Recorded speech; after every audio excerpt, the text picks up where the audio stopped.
ಶುಭಾಶಯಗಳು. ನಾನು ತುಂಬ ಫ್ರ್ಯಾಂಕ್ ಆಗಿ ಹೇಳ್ಬೇಕಂದ್ರೆ ಸ್ವಲ್ಪ ವಿಜುವಲ್ಸ್ ನೋಡಿದ್ದೀನಿ.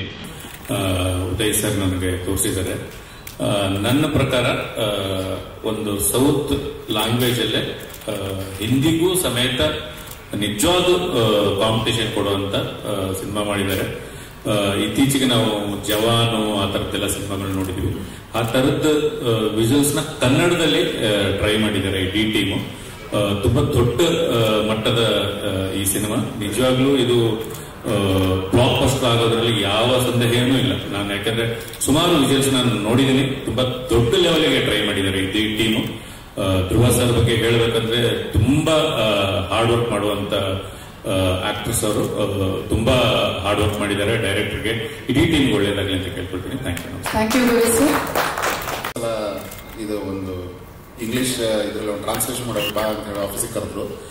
ಅವತ್ತು 5 ನಿಮಿಷ ತೋರಿಸ್ತಾ ಇದ್ದಿಂದ ನಾನು ಇವ್ರಿಗೆ ಬೆನ್ನ ಹಿಂದೆ ಪ್ರತಿ 10 ದಿವಸಕ್ಕೆ ಒಂದ್ಸಲ ಬಂದು ಫುಲ್ ಸಿನಿಮಾ ಯಾವಾಗ ತೋರಿಸ್ತೀರಾ ಸಾರ್, ಫುಲ್ ಸಿನಿಮಾ ಯಾವಾಗ ತೋರಿಸ್ತೀರಾ ಸಾರ್ ಅಂತ ಹೇಳ್ಕೊಂಡು ಕೇಳ್ತಾ ಇದ್ದೆ. ಅಂದ್ರೆ ಯಾವುದೇ ಫಂಕ್ಷನ್ಗೆ ಬಂದು ಸ್ವಲ್ಪ ಪ್ರೇಸ್ಡ್ ಆಗಿ ಮಾತಾಡಬೇಕು. ಆದ್ರೆ ನಮಗೊಂದಷ್ಟು ಜನರಿಗೆ ಉತ್ತರ ಕೊಡೋದಿರುತ್ತೆ. ಅದು ಈ ಒಂಥರ RCB ಕಪ್ ಗೆದ್ದಾಗ ಕಾಯ್ತಾ ಇರ್ತೀವಲ್ಲ ನಾವು ಒಂದ್ಸಲ ಗೆಲ್ಲಿ ಆಮೇಲೆ ತೋರಿಸ್ತೀವಿ ಅಂತೇಳಿ. ಸೊ ಅಂತದ್ದು ಒಂದು ಸಿನಿಮಾ ಬರ್ಲಿ ತೋರಿಸ್ತೀನಿ ಅನ್ನೋದೊಂದು ಛಲದಿಂದ ಕಾಯ್ತಾ ಇರೋದಕ್ಕೆ literally hats off to the whole team. ಅಂದ್ರೆ ಪ್ರತಿ ಫ್ರೇಮ್ ಅಲ್ಲೂ ಅದನ್ನ ಕಳೆದು ತಂದು ಹೆಂಗೆ ಅಂತ ಹೇಳ್ಕೊಂಡು ಚಾಲೆಂಜ್ ಮಾಡುವಂತದ್ದಿದೆಯಲ್ಲ, ಅದು ನಿಮ್ಮ ಫಸ್ಟ್ ಆಫ್ ಆಲ್ ಒಂದು ಬೆಂಬಲ. ಆ ಬೆಂಬಲಕ್ಕೆ ನೀವೆಲ್ಲರೂ ಅದು ಫ್ಯೂಲ್ ಮಾಡಿರೋ ರೀತಿ ಹೀರೋ ಸರ್ ಅಂತ ಹೇಳಿ, ಡೈರೆಕ್ಟರ್ ಸರ್ ಅಂತ ಹೇಳಿದೆ, ಸತ್ಯ ಸರ್ ಐ ಥಿಂಕ್ ಅವ್ರು ಸಿಕ್ಕಿದಾಗಲೂ ಹೇಳಿದೆ ಲಾಸ್ಟ್ ಟೈಮ್ ನಿಮಗೆ. ಇದು ಅಂದ್ರೆ ನಿಮ್ಮ ಕೆಲಸ ಏನೋ ನಿಮ್ದು ಬೇರೆ ಏನೋ ಟ್ರೈ ಮಾಡಿದಿರೋದು ಇದರಲ್ಲಿ ಪ್ರತಿ ಫ್ರೇಮಲ್ಲೂ ಕಾಣಿಸ್ತಾ ಇದೆ ಅಂತ ಹೇಳಿ. ಒಟ್ಟಾರೆ ಒಬ್ಬ ಕನ್ನಡ ಪ್ರೇಕ್ಷಕನಾಗಿ ನನ್ನ ಒಂದು ಅಸ್ಮಿತೆಯನ್ನು ಎತ್ತಿ ಹಿಡಿಲಿಕ್ಕೋಸ್ಕರ ನನ್ನದೊಂದು ಆಶಯಕ್ಕೆ ಮಾರ್ಟಿನ್ ನಾನು ತುಂಬಾ ಕಾಯ್ತೇನೆ. ಇನ್ಫ್ಯಾಕ್ಟ್ ಸರ್ ಜೊತೆ ಒಂದು 2 ಸಲ ತಡವಾಗಿ ಮಾತಾಡಿದ್ದಿದೆ. ಸರ್ ಬೇಗ ಬನ್ನಿ ಸರ್, ನಮ್ಗೆ ಬೇಕು, ನಿಮ್ಗೆ ಬೇಕಾಗಿರೋದು ನಮಗ್ ಬೇಕು ಕನ್ನಡ ಪ್ರೇಕ್ಷಕರಿಗಿಂತ ಒಂದು ಸಿನಿಮಾ ಅಂತ ಹೇಳಿ. ಫೈನಲಿ ಒಂದು ಕೂಡಲೇ ಹೇಳಿದೆ ಥ್ಯಾಂಕ್ ಯು ಸರ್, ಫೈನಲಿ ಒಂದು ಡೇಟ್ ಅನೌನ್ಸ್ ಮಾಡಕ್ಕೆ ಕರಿತಿದಿರಲ್ಲ ಅಂತ ಹೇಳಿ. ಇದು ಜಸ್ಟ್ ವಿಜುವಲ್ಸ್ ಅಲ್ಲೇ ಏನ್ ಕಟ್ಕೊಡ್ಬಹುದು ಕನ್ನಡ ಸಿನಿಮಾ ಅನ್ನೋದನ್ನ ತೋರಿಸ್ಕೊಟ್ಟಕ್ಕೆ ಇಡೀ ತಂಡಕ್ಕೆ ಕನ್ನಡ ಪ್ರೇಕ್ಷಕನಿಗೆ ತುಂಬಾ ದುಡ್ಡು ವಸೂಲಾಗಿರುತ್ತೆ, ಇಷ್ಟು ಮಾತ್ರ ಗ್ಯಾರಂಟಿ ಹೇಳಬಹುದು. ಸೊ 20 ನಿಮಿಷದಲ್ಲಿ ಒಂದು ದೈತ್ಯ ನಿರ್ಮಾಪಕರನ್ನ ನೋಡ್ತೀರಾ, ಒಂದು ದೈತ್ಯ ಪ್ರತಿಭೆಗಳನ್ನು ನೋಡ್ತೀರಾ, ಇದಂತೂ ಗ್ಯಾರಂಟಿ ಹೇಳಬಲ್ಲೆ. ಯಾಕಂದ್ರೆ ಈ ಮಾತುಗಳು ನನ್ಗೆ ರೋಮ ನಿಲ್ತಾ ಇದೆ. ಸೊ ಆ ಮಟ್ಟದ ಒಂದು ಏನು ನಿಮ್ಗೆ ಪ್ರೆಸೆಂಟ್ ಮಾಡೋದಕ್ಕೆ ಇಡೀ ತಂಡ ರೆಡಿ ಆಗಿದೆ, ಅದಂತೂ ಗ್ಯಾರಂಟಿ ಹೇಳಬಲ್ಲೆ. ಸೊ ಅದಾದ್ಮೇಲೆ ನಿರ್ಮಾಪಕರ ಬಗ್ಗೆ ನಾನು ಯಾರನ್ನೆಲ್ಲ ಭೇಟಿ ಆಗ್ತೀನಿ ಎಲ್ಲರೂ ಹೇಳೋದೊಂದೇ, ಸೊ ಅವ್ರಿಗೊಂದು ಸಾಥ್ ಕೊಡಿ, ಅವ್ರಿಗೊಂದು ಸಾಥ್ ಕೊಡಿ ಅಂತ. ಖಂಡಿತ ಸರ್, ನಿಮ್ಮ ಹಿಂದೆ ನಾನು ಯಾವಾಗಲೂ ಇದ್ದೀನಿ. ಸೊ ಯಾಕಂದ್ರೆ ಒಂದು ಸಿನಿಮಾ ಗೆದ್ರೆ ಎಷ್ಟೋ ಟೆಕ್ನಿಷಿಯನ್ಸ್ ಅದ್ರ ಹಿಂದೆ ಒಂದು ಎಲ್ಲರೂ ಬದುಕ್ತಾರೆ. ಆ ನಿಟ್ಟಿನಲ್ಲಿ ಅದು ಈ ರೀತಿಯ ಪ್ರಯತ್ನ ಇದೊಂದು ದೊಡ್ಡ ಸಾಹಸ. ಸೊ ಈ ಸಾಹಸಕ್ಕೆ ಸಪೋರ್ಟ್ ಕೊಟ್ಟಂತ ಎಲ್ಲರಿಗೂ, ಎಸ್ಪೆಷಲಿ ನಮ್ಮ ನಿರ್ದೇಶಕರು ಆಮೇಲೆ ಹೀರೋ, ಈ ಮಟ್ಟದ ಇನ್ವಾಲ್ವ್ಮೆಂಟ್ ನಾನು KGF ನೋಡಿದ್ದೆ. ಅದಾದ ನಂತರ ಮೊದಲನೇ ಸಾರಿ ನೋಡ್ತಾ ಇರೋದು. ಅಂದ್ರೆ ಎಲ್ಲಾ ವಿಷಯದಲ್ಲೂ ಅದರಲ್ಲಿ ಡಿಸ್ಕಸ್ ಮಾಡಿ ಇದರಲ್ಲಿ ಬೆಸ್ಟ್ ಕೊಡಬೇಕು ಅಂತ ಅವ್ರದ ಒಳಗಿರುವಂತ ಹುಮ್ಮಸ್ಸು. ಸೊ ಅದಕ್ಕೆ ಯಾವಾಗಲೂ ನಾನು ಸಾಥಿದ್ದೀನಿ ಸರ್. ಖಂಡಿತ ಇದೊಂದು ಒಳ್ಳೆ ಸಿನಿಮಾ ನಿಮ್ಮ ಮುಂದೆ ಬರುತ್ತೆ. ಕನ್ನಡದಿಂದ ಇದೊಂದು ಒಳ್ಳೆ ಸಿನಿಮಾ ನಿಮ್ಮ ಮುಂದೆ ಸರ್. Thank you. ನಿಮ್ಮ ಎಕ್ಸ್ಪೆಕ್ಟೇಷನ್ ಏನು ಸರ್? ಇಡೀ ಸಿನಿಮಾನ ಎಕ್ಸ್ಪೆಕ್ಟೇಷನ್ ಇದೆ, ಒಳ್ಳೆ ಸಿನಿಮಾ ಇದೆ. Thank you Ravi sir, thank you so much. Director, ಇದುವರೆಗೂ ನೋಡಿದಂತ ಪ್ರೊಡ್ಯೂಸರು, ಇದುವರೆಗೆ ನೋಡಿದಂತ ನನ್ನ ಕೆಲಸ, ಇದುವರೆಗೆ ನೋಡದಿರೋದು ಮಾರ್ಟಿನಲ್ಲಿ ಇರುತ್ತೆ. ನೋ ಕಾಂಪ್ರಮೈಸ್ ಅಂತ ಹೇಳಕ್ಕೆ ಇಷ್ಟಪಡ್ತೀನಿ. Thank you sir. ಮತ್ತೊಮ್ಮೆ ದುಷ್ಟದ ದೇವತೆ ಮಾರ್ಟಿನ್ ಎಲ್ಲರಿಗೂ ಸೂಪರ್. ಅದು ಇನ್ನೊಂದು ಸೆಂಟೆನ್ಸ್ ಹೇಳ್ಬಿಡಿ, ನಮ್ಗೆ ಸಮಾನ ಮಾಡ್ತಾರಲ್ಲ. ಏನ್ ಮಾಸ್ಟರ್ ಡಾನ್ಸ್ ಬಗ್ಗೆ ಒಂದು ಇನ್ನೊಂದು ಸೆಂಟೆನ್ಸ್ ಅಲ್ಲಿ ನಿಮ್ಮ ಎಕ್ಸ್ಪೆಕ್ಟೇಷನ್ ಏನು?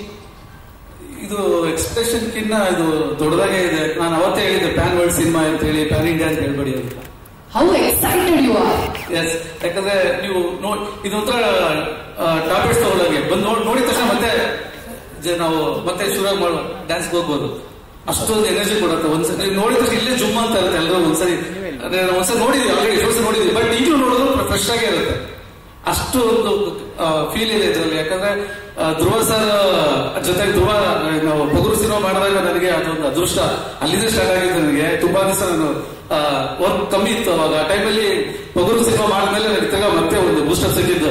ಯಾಕಂದ್ರೆ ಪ್ಯಾನ್ ಇಂಡಿಯಾ ಸಿನಿಮಾದಲ್ಲಿ ಒಂದು ಅವಕಾಶ ಸಿಗಾಗ 600 ಸಾಂಗ್ಗಳು ಮಾಡಿದ್ದೀನಿ, ಸಿನಿಮಾಗಳು ಮಾಡಿದ್ದೀನಿ, 600 ಹೆಚ್ಚು ಸಾಂಗ್ಸ್ಗಳು ಮಾಡಿದ್ದೀನಿ, ಒಳ್ಳೊಳ್ಳೆ ಸಾಂಗ್ಸ್ಗಳು ಹಿಟ್ ಸಾಂಗ್ಗಳು ಕೊಟ್ಟಿದ್ದೀವಿ. ಬಟ್ ಒಂದು ಪ್ಯಾನ್ ಇಂಡಿಯಾ ಸಿನಿಮಾ ನಮಗೂ ಸಿಗಲ್ವಾ ಯೋಚನೆ ಮಾಡಿದ ಟೈಮಲ್ಲಿ ನನಗೆ ಸಿಕ್ಕಿದ ಸಿನಿಮಾ ಮಾಡ್ತೀನಿ ಸಿನಿಮಾ. ಅದಕ್ಕೆ ಧ್ರುವ ಸರ್ಗೂ AP ಸರ್ಗೂ ತುಂಬಾ ಥ್ಯಾಂಕ್ಸ್ ಹೇಳಕ್ ಇಷ್ಟಪಡ್ತೀನಿ. ಯಾಕಂದ್ರೆ AP ಸರ್ ಜೊತೆ ಅಂಬಾರಿ ಸಿನಿಮಾ ಮಾಡಿದ್ದೆ ನಾನು. ಅದಾದ್ಮೇಲೆ ಈಗ ಅವ್ರ ಜೊತೆ ಮತ್ತೆ ಕೆಲಸ ಮಾಡೋ ಅವಕಾಶ ಸಿಕ್ಕಿದೆ ನನಗೆ. ನೆಕ್ಸ್ಟ್ ಇದ್ರಲ್ಲಿ ಮಾತಾಡೋಣ ಇದ್ರ ಬಗ್ಗೆ. AP ಸರ್ ನೋಡಿ, ಅಂಬಾರಿಯಿಂದ ನಾವೇ ಪ್ರತಿ ಸಲ ಬಂದಾಗ ಫಸ್ಟ್ ಅವ್ರ ಹತ್ರ ಮಾತಾಡ್ತೀವಿ. So it's so super. ಒಂದೇ ವರ್ಡ್ ಅಲ್ಲಿ ಆನ್ಸರ್ ಮಾಡ್ಬಿಟ್ವಿ, ಅದೃಷ್ಟ ದೇವತೆ ಅಂತ. ಅದೃಷ್ಟ ದೇವತೆ ಸದಾಕಾಲ ನಿಮ್ ಜೊತೆ ಇರ್ತಾಳೆ. All the very best. ಈಗ ಅಂತ ಹೇಳ್ಕೊಳ್ಳಕ್ಕೆ ತುಂಬಾ ಖುಷಿ ಆಗುತ್ತೆ. ಇದು ಯಾವ ಖುಷಿ ಆಗುತ್ತೆ ಅಂದ್ರೆ ಸಿನಿಮಾ ರಿಲೀಸ್ ಆದ್ಮೇಲೆ ಆ ಡೈರೆಕ್ಷನ್ ನಂದೇ, ಆ ಡೈರೆಕ್ಷನ್ ನಂದೇ ಅಂತ ಹೇಳ್ಕೊಳ್ಳೋಷ್ಟು ಹೆಮ್ಮೆ ಇರುತ್ತೆ. ಈ ಸಿನಿಮಾ ಖಂಡಿತವಾಗ್ಲೂ ಅಷ್ಟು ಉತ್ತುಂಗಕ್ಕೆ ಏರುತ್ತೆ. ಒಳ್ಳೇದಾಗುತ್ತೆ. Thank you. ನಾನು ಸರಿಗಮಪ ಈಗ, but I came here for just month back for Kannada market. So I am just learning Kannada right now. So my whole company is waiting for this movie. So we are waiting for the same. I mean, I'm also waiting for the same. Thank you.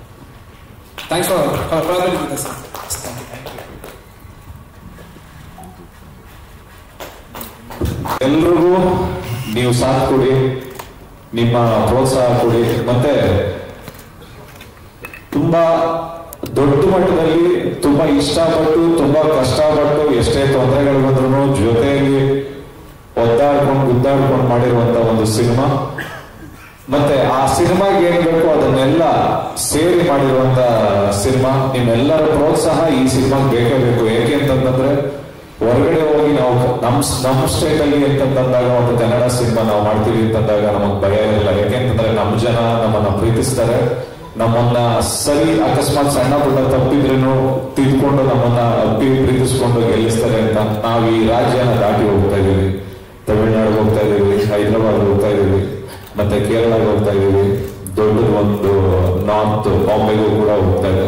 ಅಲ್ಲೆಲ್ಲ ಹೋಗಿ ನಾವು ಅವ್ರ ಜೊತೆ ನಿಂತ್ಕೊಂಡು ನಾವು ಈ ಸಿನಿಮಾನ ತೋರಿಸ್ಬೇಕು ಅಂದ್ರೆ ನಿಮ್ಮ ಪ್ರೋತ್ಸಾಹ, ನಮ್ಮ ಜನಗಳ ಪ್ರೋತ್ಸಾಹ ಎಲ್ಲರೂ ಮುಖ್ಯ. ದಯವಿಟ್ಟು ಎಲ್ಲರೂ ಒಂದೇ ಮನಸ್ಸಿನಿಂದ ಪ್ರೀತಿಯಿಂದ ಸಪೋರ್ಟ್ ಮಾಡಿ ಅಂತ ಕೇಳ್ತೀನಿ. ಜೈ ಹಿಂದ್, ಜೈ ಕರ್ನಾಟಕ. ಮತ್ತೆ ಥ್ಯಾಂಕ್ ಯು. ಮಗುಗೆ ಏನ್ ಪ್ರೀತಿ ಇತ್ತೋ ಈ ಮಗುಗೂ ಅಷ್ಟೇ ಪ್ರೀತಿ ಇದೆ. ಈ ಮಗುನ ಫಸ್ಟ್ ಮಗುನ ಎಷ್ಟು ಭಯ ಭಕ್ತಿಯಿಂದ ಪ್ರೀತಿಯಿಂದ ಬೆಳೆಸಿದ್ನೋ ಮತ್ತೆ ಪೋಷಿಸಿದ್ನೋ ಅದೇ ರೀತಿ ಮಾರ್ಟಿನೂ ಕೂಡ ಅಷ್ಟೇ ಭಯ ಭಕ್ತಿಯಿಂದ ಪ್ರೀತಿಸಿದೀನಿ, ಅಷ್ಟೇ ಭಯ ಭಕ್ತಿಯಿಂದ ತೆಗೆದಿದ್ದೀನಿ, ಅಷ್ಟೇ ಭಯ ಭಕ್ತಿಯಿಂದ ನಮ್ಮೆಲ್ಲ ಜನರಿಗೂ ಅರ್ಪಿಸ್ತಾ ಇದ್ದೀನಿ.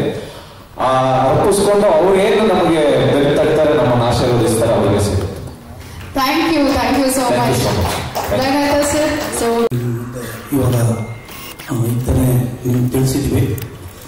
ಈ ಟೋಟಲ್ ಜರ್ನಿ ನಮ್ದು 2 ವರ್ಷ. ನಮ್ಮ ಡೈರೆಕ್ಟರ್ ಹೇಳಿದಂಗೆ ನಮ್ಮ ಸಿನಿಮಾದ ಸ್ಕೇಲು ಮತ್ತೆ ಅದಕ್ಕೆ ಬೇಕಾಗಿರೋ ಟೈಮು, ಪೋಸ್ಟ್ ಪ್ರೊಡಕ್ಷನ್ಗೆ ಒದಗಿಸ್ಬೇಕಾಗಿರೋ ಟೈಮಿಂದ ಒಂಚೂರು ತಡ ಆಯಿತು. ಬಟ್ ಈ ಸಿನಿಮಾ ಕಟ್ಕೊಟ್ಟಿರೋ ಎಲ್ಲ ನಮ್ಮ ಟೆಕ್ನಿಷಿಯನ್ಸ್ಗೂ, ನಮ್ಮ ಹೀರೋರು, ನಮ್ಮ ಡೈರೆಕ್ಟರ್ಗೂ ಎಲ್ರಿಗೂ ಶ್ರಮದಿಂದ ಇವತ್ತು ಒಂದು ಒಳ್ಳೆ ಒಂದು ಪ್ರೌಡ್ ಫಿಲ್ಮ್ ಆಗುತ್ತೆ ಅನ್ನೋ ನಂಬಿಕೆ ನಮಗಿದೆ.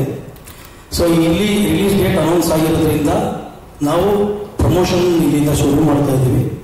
ಸೊ ಅದರ ಸಲುವಾಗಿ ಒಂದು ವೆಬ್ಸೈಟ್ ಅನ್ನೋದು ಒಂದು ನಾವು ಕ್ರಿಯೇಟ್ ಮಾಡಿದ್ವಿ. ಅದರಲ್ಲಿ ಒಂದು ಲಿಂಕ್ ಇದೆ.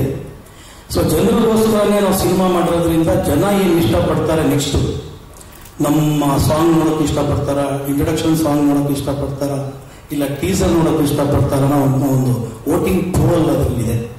ಸೊ ಆ ಒಂದು ಲಿಂಕಿಂದ ಜನರ ಅಭಿಪ್ರಾಯ ಪಡೆದು ಬರೋ ತಿಂಗಳು ಅದನ್ನ ನಾವು ತಿರ್ಗಾ ಒಂದು ಇದನ್ನ ನಿಮ್ಮ ಮುಂದೆ ತರ್ತೀವಿ. ಸೊ ಅದರ ಮಾಹಿತಿಗಳು ನಿಮ್ಮ ಮುಂದೆ ಕೊಡ್ತೀವಿ. ಸೊ ಎಲ್ಲ ಪ್ರತಿಯೊಂದು ಹಂತದಲ್ಲೂ ನನ್ನ ಸಿನಿಮಾಗಳಿಗೆ ನಿಮ್ಗಳಿಂದ ಸಿಕ್ಕಿರೋ ಬೆಂಬಲ ಅಪಾರ. ಸೊ ಇದು ಕನ್ನಡದ ಸಿನಿಮಾ, ಕನ್ನಡದಿಂದ ಒಂದು ಸಿನಿಮಾ, ಮತ್ತೊಂದು ಏನೋ ಒಂದು ಸಾಧನೆ ನಾವೆಲ್ಲ ಮಾಡಬೇಕು ಅಂತ ಹೊರಟಿದ್ವಿ. ನಿಮ್ಮೆಲ್ಲರ ಬೆಂಬಲನ ನಾನು ಕೋರ್ತಿದ್ದೀನಿ. ಬಹಳ ಶ್ರಮ ವಹಿಸಿ ಎಲ್ಲರೂ ಕೆಲಸ ಮಾಡಿದ್ದೀವಿ. ಸೊ ಡೆಫಿನೆಟ್ಲಿ ನೀವು ಆಶೀರ್ವಾದ ಮಾಡ್ತೀರೋ ಅನ್ನೋ ನಂಬಿಕೆ ನನಗಿದೆ. ಈ ನಂಬಿಕೆಯಲ್ಲಿ ನಾನು ನಿಮಗೆ ಧನ್ಯವಾದಗಳನ್ನ ಹೇಳ್ತೀನಿ. ದಯವಿಟ್ಟು ಸಹಕರಿಸಿ. Thank you Uday sir. We have next gen producer. ಏನು ಹೇಳೋದು ಅಂತ ಗೊತ್ತಾಗ್ತಿಲ್ಲ, ಬಟ್ ನೀವೆಲ್ಲರೂ ನೋಡಿದ್ದೀರಾ ಯಾವ ಥರ ಸಿನಿಮಾ ಮಾಡ್ತಾ ಇದ್ದೀವಿ.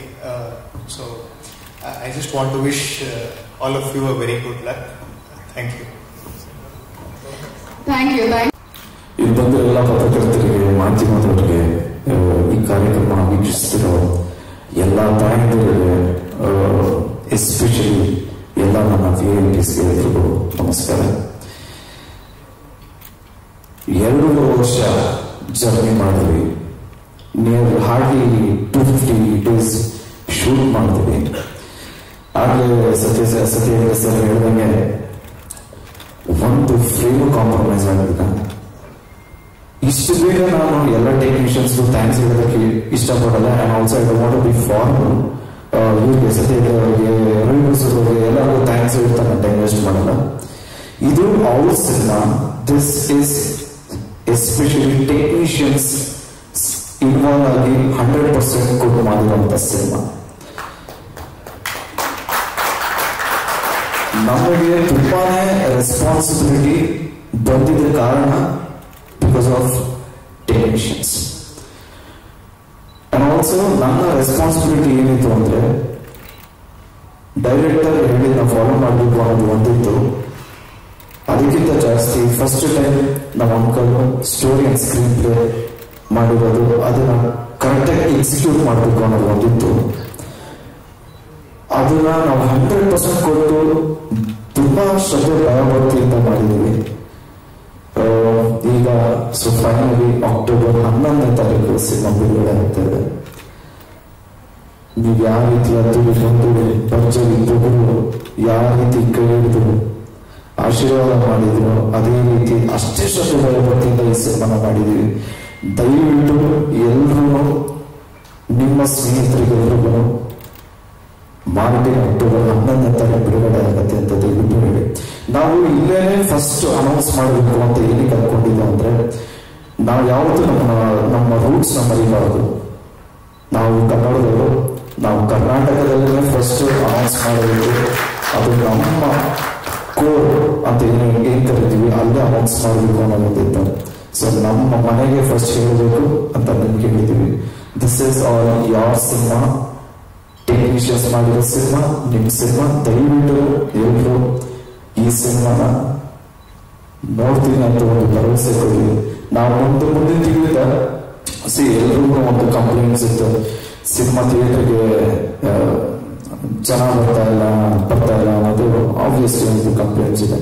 ಸೊ ನಾವು ಒಂದು ಪ್ಲಾನ್ ಮಾಡಿದ್ವಿ, ಏನ ನೋಡ್ಬೇಕು ಅನ್ನೋದು ಅವರೇ ಡಿಸೈಡ್ ಮಾಡಲಿ. ಫಾರ್ ಎಕ್ಸಾಂಪಲ್, ಈಗ ಎಲೆಕ್ಷನ್ಸ್ ನಡೀತಾ ಇದೆ. ಎಲೆಕ್ಷನ್ಸ್ ನಡೀಬೇಕಾದ್ರೆ ನಮ್ದು ಒಂದು ಎಲೆಕ್ಷನ್ ಮಾಡೋಣ ಸರ್ ಅಂತ ಒಂದು ಚಿಕ್ಕ ಐಡಿಯಾ ಅಷ್ಟೇ ಇಡೀ ಟೀಮ್ ಡಿಸೈಡ್ ಮಾಡಿದ್ದು.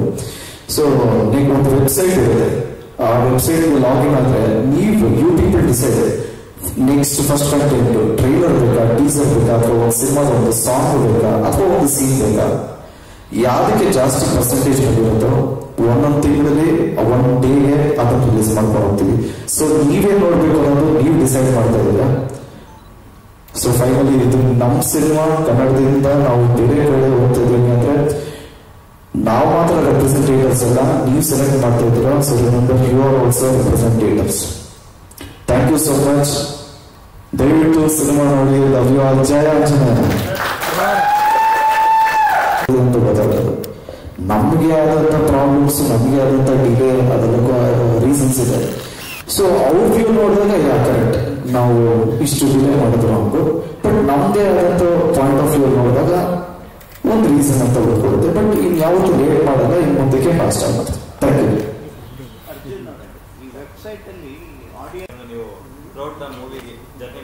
ನಾನು ಇದನ್ನ ಇಂಟರ್ನ್ಯಾಷನಲ್ ಅಂತಾನೆ ಫೀಲ್ ಮಾಡಿದ್ದೀನಿ ಸರ್. ಸೊ ನಾನು ಕನ್ನಡದಲ್ಲಿ ಆ ಬೇಸಿಕ್ ಬಿಟ್ಟು ಬೇರೆ ಶೇಡ್ನ ಟ್ರೈ ಮಾಡಿದ್ದೀನಿ. ಸೊ ಒಂದು ಇಂಗ್ಲಿಷ್ ಸಿನಿಮಾ ನಾವು ಥಿಯೇಟರ್ ಕೂತಾವಾಗ ನಮ್ಗೆ ಏನು ಫೀಲ್ ಆಗುತ್ತೆ, ಆ ಫೀಲ್ನ ಈ ಸಿನಿಮಾದಲ್ಲಿ ನೀವು ಖಂಡಿತ ಮಾಡ್ತೀರಾ, ಆ ಭರವಸೆ ಕೊಡ್ಬೋದು. ಇದು ಅಂತ ಅದಕ್ಕೆ ಮೋಲ್ಡ್ ಆಗ್ತಾರೆ, ಇನ್ನೊಂದಕ್ಕೆ ಮೋಲ್ಡ್ ಆಗ್ತಾರೆ. ಅವರು ಆಲ್ರೆಡಿ ಮೋಲ್ಡ್ ಆಗಿ ಏನೋ ಒಂದು ಇದೇ ತರ ಇದಾಗ ಇದೇ ಮಾಡಬೇಕು ಅಂತ ಏನಿಲ್ಲ. ಏನೇ ಮಾಡಿದ್ರು ಅದನ್ನ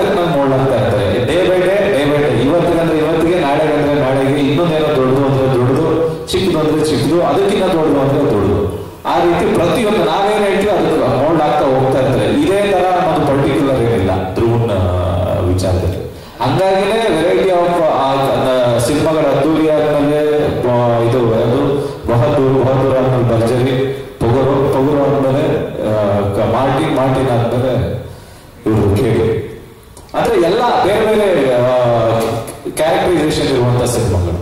ಅದರಲ್ಲಿ ಎಲ್ಲದಕ್ಕಿಂತ ವಿಶೇಷವಾಗಿರುವಂತದ್ದು ಮಾರ್ಟಿನ್ ಕ್ಯಾರೆಕ್ಟರೈಸೇಷನ್. ಯಾವ ಸಿನಿಮಾ ಅಂತ ಬಂದ್ರು ಕೂಡ ಸಿನಿಮಾಗೋಸ್ಕರ ಸಿನಿಮಾ ಅಂತ ಬಂದಾಗ ಬಾಡಿ ಹೆಂಗ್ ಬೇಕು ಹಂಗ್ ಚೇಂಜ್ ಮಾಡ್ಕೊಬಿಡ್ತೀರಾ. ಸೊ ಅದ್ರಲ್ಲಿ ಹೆಲ್ತ್ ಅನ್ನೋದು ಕೂಡ ತುಂಬಾ ಇಂಪಾರ್ಟೆಂಟ್ ಆಗುತ್ತೆ. ಡಯಟ್, ವರ್ಕೌಟ್ ಅಂತ ಮಾಡ್ತಿರ್ತೀರಾ. ಸೊ ಈ ಹೆಲ್ತ್ ಅಪ್ಸೆಟ್ ಇಂಥವೆಲ್ಲ 100% ಆಗೇ ಆಗುತ್ತೆ. ಹೇಗ್ ಮೈಂಟೈನ್ ಮಾಡ್ತೀರಾ ಸಿನಿಮಾಗೋಸ್ಕರ ಇಷ್ಟೊಂದು ಡೆಡಿಕೇಶನ್ ಇರ್ತೀರಲ್ಲ, ಹೇಗೆ ಅಂತ? ಇಲ್ಲ, ಹೆಲ್ತ್ ಬಗ್ಗೆ ಅಂದ್ರೆ ಇವಾಗ ವೆಯ್ಟ್ ಕಮ್ಮಿ ಆಗ್ಬೇಕು ಅಂದ್ರೆ ಒಂದು ಪ್ರೊಸೀಜರ್ ಇರುತ್ತೆ. ನಾನೇನ್ ನೋಡ್ತೀನಿ ಅಂದ್ರೆ ಫ್ಯಾಟಿ ಲಿವರ್ ಬರುತ್ತೋ ಇಲ್ವೋ ಅನ್ನೋದು ಒಂದು ಚೆಕ್ ಮಾಡಿಸ್ಕೊಂತೀನಿ.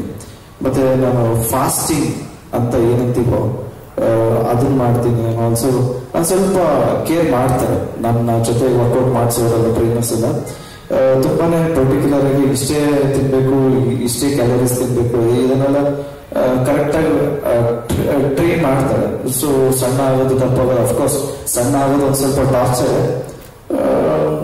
ಸಿನಿಮಾ ಅಂತ ಬಂದಾದ್ಮೇಲೆ ನಮ್ಮ ಅಳಿದ್ರು ಎಲ್ಲರೂ ಮಾಡಿದಾರಲ್ಲ, ನಾವು ವಿಷ್ಣು ಸರ್ ಇದ್ರು, ಶಂಕರಣ್ಣ ಇರ್ಬೋದು, ಅಂಬರೀಷ್ ಎಲ್ಲರೂ ಮಾಡ್ಕೊಂಡು ಬಂದಿದ್ರಲ್ಲ. ಸೊ ಅವ್ರನ್ನ ಫಾಲೋ ಮಾಡ್ತಾ ಇದ್ವಿ. ತಿಂಗಳುಗಳ ಕಾಲ ಅಥವಾ ಒಂದಿಷ್ಟು ದಿನಗಳ ಕಾಲದಲ್ಲಿ ಇಳಿಸ್ಬಿಡ್ತೀರಲ್ಲ, ಅವತ್ತು ನೋಡಿ ನಮ್ಗೆ ಇವತ್ತು ನೋಡಿ ಫುಲ್ ಸ್ಲಿಮ್ ಆಗಿದ್ದೀರ. ಸೊ ಅದಕ್ಕೋಸ್ಕರ ಕೇಳ್ತೇನೆ,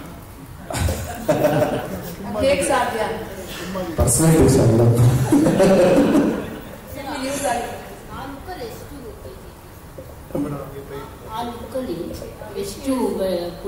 ವೆಯ್ಟ್ 108 kg ಇದೆ ಮೇಡಮ್ ಮಾರ್ಟಿನ್ ಮಾಡಿದಾಗ. ಈಗ ನೆಕ್ಸ್ಟ್ ಮೂವಿ KD ಮಾಡಿದಾಗ 83 ಇದೆ ಮೇಡಮ್. ಅದೇ 80 to 83. ಅರ್ಜುನ್ ಸರ್ ಮಾತಾಡ್ಬೇಕಾದ್ರೆ ಒಂದು ಮಾತು ಹೇಳಿದ್ರಿ, ಒಂದು ಸಿನಿಮಾ ಮಾಡ್ಬೇಕಾದ್ರೆ ಅವಾಗಿಂದ 5 ವರ್ಷ 4 ವರ್ಷ ಹಿಡಿಯುತ್ತೆ. 10,000 ತಕ್ಕನಾಗಿ ನಾವು ಆ ಸೀನ್ ಹಾಕೋತಾ ಇದ್ವಿ. ಒಂದಿನ 3 ಲಕ್ಷ ಸಿಕ್ತು ಅಂದ್ರೆ 3 ಲಕ್ಷಕ್ಕೆ ಎಷ್ಟು ಒಂದು 5 ದಿನ ಶೂಟ್ ಮಾಡ್ಬೋದ ಮಾಡ್ತಾ ಇದ್ವಿ. ಅವತ್ತು ಗಾಂಧಿನಗರದ ಪ್ರೊಡ್ಯೂಸರ್ ಬಂದಿರಲಿಲ್ಲ, ಗಾಂಧಿನಗರದ ಯಾರು ಡಿಸ್ಟ್ರಿಬ್ಯೂಟರ್ ನಮ್ಗೆ ಯಾರು ದುಡ್ಡು ಕೊಟ್ಟಿರ್ಲಿಲ್ಲ. ನಾವು ಕಷ್ಟಪಟ್ಟು ಎಲ್ಲಾ 4 ಸಿನಿಮಾದಲ್ಲೂ ಅಂದ್ರೆ ಅದನ್ನ ಭಿಕ್ಷೆ ಬೇಡಿದ್ವಿ ಅನ್ನೋದಕ್ಕಿಂತ ಹೆಚ್ಚಾಗಿ ನಮಗೆ ಆ ಸಿನಿಮಾ ಮೇಲೆ ಪ್ರೀತಿ ಇತ್ತು. ಅದಕ್ಕೋಸ್ಕರ ದುಡ್ಡು ತಗೊಂಡ್ ಹಾಕಿ ಸಿನಿಮಾ ಮಾಡಿದ್ವಿ ಅಂತ ಹೇಳ್ಬಿಟ್ಟು ಅದಕ್ಕೋಸ್ಕರ ಸಿನಿಮಾ ಲೇಟ್ ಆಗ್ತಾ ಇತ್ತು ಹೊರತು ನಾವ್ ಯಾವ್ದೋ ಒಂದು ದೊಡ್ಡ ಸೂಪರ್ ಸ್ಟಾರ್ ಸಿನಿಮಾ ಮಾಡಿದಾಗ ಏನಾಗುತ್ತೆ, ಎಲ್ಲ ಗಾಂಧಿನಗರದಲ್ಲಿ ದೊಡ್ಡ ಪ್ರೊಡ್ಯೂಸರ್ ಯಾರು ಡಿಸ್ಟ್ರಿಬ್ಯೂಟರ್ಗಳು ದುಡ್ಡು ಕೊಡ್ತಾರೆ, ಫೈನಾನ್ಷಿಯಲ್ಸ್ ದುಡ್ಡು ಕೊಡ್ತಾರೆ, ಎಲ್ಲರೂ ದುಡ್ಡು ಕೊಡ್ತಾರೆ. ಹೊಸಬರಿಗೆ ಅಂತ ಸಿನಿಮಾ ಮಾಡಿದಾಗ ಒಂದ್ಸತಿ ಫೋನ್ ಮಾಡಿದ್ರೆ ಎತ್ತಾರೆ, 2ನೇ ಸತಿ ಯಾಕೆಂತಂದ್ರೆ ಸರ್ ಒಂಚೂರು 10 ಲಕ್ಷ ದುಡ್ಡು ಬೇಕಾಗಿತ್ತು ಸರ್ ಅಂತಂದ್ರೆ ಹೌದಾ ಒಂದ್ 2 ದಿನ ಟೈಮ್ ಕೊಡಿ ಅಂತಾರೆ. ನೆಕ್ಸ್ಟ್ ಫೋನ್ ಮಾಡಿದ್ರೆ ಫೋನ್ ಪಿಕ್ ಮಾಡಲ್ಲ. 5 ಸತಿ ಆದ್ಮೇಲೆ ನಾವೇ ತಿಳ್ಕೊಬೇಕು ಇವ್ರಿಗೆ ಈ ಸಿನಿಮಾ ದುಡ್ಡು ಕೊಡಕ್ಕೆ ಇಂಟ್ರೆಸ್ಟ್ ಇಲ್ಲ ಅಂತ. ಹಂಗಾಗಿ ನನ್ನ ಎಲ್ಲಾ ಸಿನಿಮಾಗಳು ಲೇಟ್ ಆಗ್ತಾ ಇತ್ತು. ಬಟ್ ಫಸ್ಟ್ ಸಿನಿಮಾಗೆ ನನಗೆ ಫೈನಾನ್ಷಿಯಲ್ ಪ್ರಾಬ್ಲಮ್ ಬಂದಿರಲಿಲ್ಲ. ಯಾಕೆಂತಂದ್ರೆ ಫಸ್ಟ್ ಸಿನಿಮಾಗೆ ರಂಗನಾಥ್ ನಾಯ್ಡು ಅನ್ನೋರು ಒಬ್ರು ಸಿನಿಮಾ ಮಾಡಿದ್ರು, ಲೂಸ್ ಮಾಡಿದ ಇವರಿಗೆ ಅಂಬಾರಿ ಸಿನಿಮಾ ಮಾಡ್ಬೇಕಾದ್ರೆ 83 days ಅಲ್ಲಿ ಒಂದು ದಿನ ನನಗೆ ಫೈನಾನ್ಷಿಯಲ್ ಪ್ರಾಬ್ಲಮ್ ಅಂತಿರಲಿಲ್ಲ. ಸತ್ಯ ಇದ್ದವ್ರೆ ನನಗೆ ಕ್ಯಾಮ್ರಾಮನ್ ಮತ್ತೆ ಮೋಹನ್ ಬಿಕೆರೆಸ್ ಅದು ನನಗೆ ಆರ್ಟ್ ಡೈರೆಕ್ಟರ್. ಅದು ಬೇಗ ಮುಗಿದೋಯ್ತು. ಯಾವಾಗ April 4th ಶುರು ಮಾಡಿದ್ವಿ, ನೆಕ್ಸ್ಟ್ ಜನವರಿ 30th ರಿಲೀಸ್ ಮಾಡಿದ್ವಿ. 9 ತಿಂಗಳಲ್ಲಿ ಮುಗಿದೋಯ್ತು ಸಿನಿಮಾ ಮಾಡಿ ಎಲ್ಲ ರಿಲೀಸ್ ಮಾಡಿದ್ವಿ. ಬಟ್ ಅದಾದ್ಮೇಲೆ ಅದ್ದೂರಿಗೆ ಶುರು ಮಾಡಿದ್ವಿ. ಅದ್ದೂರಿಗೆ ಅಂದ್ರೆ ತಿಂಗಳಲ್ಲಿ 2 ದಿನ ಶೂಟಿಂಗ್, 4 ದಿನ ಶೂಟಿಂಗ್ ಬರ್ತಾ ಇತ್ತು. ಅದು 1 ವರ್ಷ 6 ತಿಂಗಳು ತಗೊಂಡ್ವಿ, ಅದನ್ನು ಮುಗಿಸಿದ್ವಿ. ಅದಾದ್ಮೇಲೆ ರಾಟೆ ಮತ್ತೆ ಐರಾವತ 2 ಅಟ್ ಟೈಮ್ ನಡೀತಾ ಇತ್ತು. ಅದು ಒಂದೇ ವರ್ಷದಲ್ಲಿ ರಿಲೀಸ್ ಆಯ್ತು. ಮತ್ತೆ ಕಿಸ್ ಅಂತ ಬಂದಾಗ ಕಿಸ್ಸಲ್ಲೂ ಅಷ್ಟೇ ಯಾರೊಬ್ರು ಫಸ್ಟ್ ಸಿನಿಮಾ ಶುರು ಮಾಡ್ಕೊಂಡ್ವಿ. ಸಿನಿಮಾ ಶುರು ಮಾಡಿದಾಗ ನಡೀತಾ ಇತ್ತು. ಅದಾದ್ಮೇಲೆ ಬಡ್ಜೆಟ್ ಜಾಸ್ತಿ ಅಂತ ಬಂದಾಗ ಇಲ್ಲ ಇದನ್ನ ನಮ್ಮ ಕೈಲಿ ಆಗಲ್ಲ, ಇದನ್ನ ನಾವು ರಿಲೀಸ್ ಮಾಡಕ್ ಆಗಲ್ಲ ಅಂತಂದ್ರು. ನಾನು ಅವಾಗ ಏನ್ ಮಾಡಿದೆ, ಓಕೆ ನಿಮ್ಗೆ ರಿಲೀಸ್ ಮಾಡಕ್ ಆಗಲ್ಲ ಅಂತ ಅನ್ನೋದಾದ್ರೆ ನಾನೇ ದುಡ್ಡು ಕೊಡ್ತೀನಿ ಅಂತ ಅಂದ್ಬಿಟ್ಟು ಅವ್ರಿಗೆ 8 ಕೋಟಿ ಸೆಟಲ್ಮೆಂಟ್ ಮಾಡ್ಬಿಟ್ಟು ನಾನೇ ಪ್ರೊಡ್ಯೂಸರ್ ನಾನು ಸಿನಿಮಾ ರಿಲೀಸ್ ಮಾಡಿದೆ. ಇದೆಲ್ಲ ಹಿಂದೆ ಇರುತ್ತೆ ಒಬ್ಬ ನಿರ್ದೇಶಕನಿಂದ. ಬಟ್ ಈ ಸಿನಿಮಾ ಡಿಲೇ ಆಗೋದಕ್ಕೆ ಕಾರಣ ಒಂದು ದೊಡ್ಡ ಸೀಕ್ವೆನ್ಸ್ ಗಳಿತ್ತು, ಮತ್ತೆ ಮಳೆ ಬರ್ತಾ ಇತ್ತು, ಮತ್ತೆ ಧ್ರುವ ಅವರು 2 ಸಿನಿಮಾನು ನಡೀತಾ ಇತ್ತು. ಕೆಡಿನೂ ನಡೀತಾ ಇತ್ತು, ಮಾರ್ಟಿನೂ ನಡೀತಾ ಇತ್ತು, ಡೇಟ್ಸ್ಗಳು ಅದು ನಡೀತಾ ಇತ್ತು. ಮತ್ತೆ ಅದಾದ್ಮೇಲೆ ಒಂದಿಷ್ಟು 240 days ಒಂದು 50 ದಿನ ಕ್ಲೈಮ್ಯಾಕ್ಸ್ ಶೂಟ್ ಮಾಡಿದ್ವಿ. ಕ್ಲೈಮ್ಯಾಕ್ಸ್ ಶೂಟ್ ಮಾಡ್ತಾ ಇರ್ಬೇಕಾದ್ರೆ ಏನಾಯ್ತು, ಇದು ಮೋಕೋಬೋಟ್ ಅಂತ ಒಂದು ಕ್ಯಾಮ್ರಾ ಯೂಸ್ ಮಾಡ್ತಾ ಇದ್ವಿ. ಅದು ನಮಗೆ ಫಸ್ಟ್ ಟೈಮ್ ಎಕ್ಸ್ಪೀರಿಯನ್ಸ್. ಅದೇನಂತಂದ್ರೆ ಒಂದು ದಿನಕ್ಕೆ 3 ಶಾರ್ಟ್ ತೆಗೆಯೋಕ್ಕಾಗೋದು, 3 or 4 ಶಾರ್ಟ್ಸ್. ಅದಲ್ಲದೆ ಅಂದ್ರೆ ಲೇಯರ್ ಬೈ ಲೇಯರ್, ಒಂದೊಂದು ಶಾರ್ಟ್ ನ 3 ಸರಿ 4 ಸರಿ ಶೂಟ್ ಮಾಡ್ಬೇಕು. ಒಂದು ಬ್ಯಾಕ್ ಡ್ರಾಪ್ ಲೇಯರ್ ಶೂಟ್ ಮಾಡಬೇಕು, ಇನ್ನೊಂದು ಆರ್ಟಿಸ್ಟ್ ಲೇಯರ್ ಒಂದು ಶೂಟ್ ಮಾಡಬೇಕು, ಪ್ರಾಪರ್ಟೀಸ್ ಲೇಯರ್ ಒಂದು ಶೂಟ್ ಮಾಡಬೇಕು. ಮತ್ತೆ ಒಂದ್ಸತಿ ನಾವು ಮಾರ್ಕ್ ಮಾಡಿದ್ರೆ ಅದೇ ಮಾರ್ಕ್ ಅಲ್ಲಿ ಹೋಗಿ ನಿಲ್ಬೇಕು ಕ್ಯಾಮ್ರಾ. ಅದನ್ನ ಮಾರ್ಕ್ ತಗೊಳ್ಳೋದಕ್ಕೆ ಒಂದೊಂದು ಶಾರ್ಟ್ 1 hour ತಗೋತಾ ಇತ್ತು. ಹಿಂಗಾಗಿ ನಾವು ಅನ್ಕೊಂಡಿದ್ದು 28 days 32 days ಅಂತ ಅನ್ಕೊಂಡಿದ್ವಿ. 10 days ಜಾಸ್ತಿ ಆಯ್ತು. ಅದಾದ್ರೆ 10 ದಿನ ಮಳೆ ಸಿಗಾಕ್ಲಾಗಿತ್ತು. ಹಿಂಗಾಗಿ ಜಾಸ್ತಿ ದಿನಗಳಾಗುತ್ತೆ ಹೊರತು ಇಂಟೆನ್ಷನ್ ಇಲ್ಲಿ ಅಲ್ಲವೇ ಅಲ್ಲ. ದೊಡ್ಡ ಹೀರೋ ಸ್ಟಾರ್ ಅಂತಂದಾಗ ಈ ಪ್ರಾಬ್ಲಮ್ಸ್ ಗಳು ಬರಲ್ಲ. ಈ ಸಿನಿಮಾದಲ್ಲಿ ಆ ತರದ್ದು ಅಂತ ಹೇಳ್ತಾರೆ. ಇಂದಿನ ನನ್ನ ಎಲ್ಲಾ ಸಿನಿಮಾಗಳ ಬಗ್ಗೆ ಎಕ್ಸ್ಪ್ಲೈನ್ ಮಾಡ್ತೇನೆ.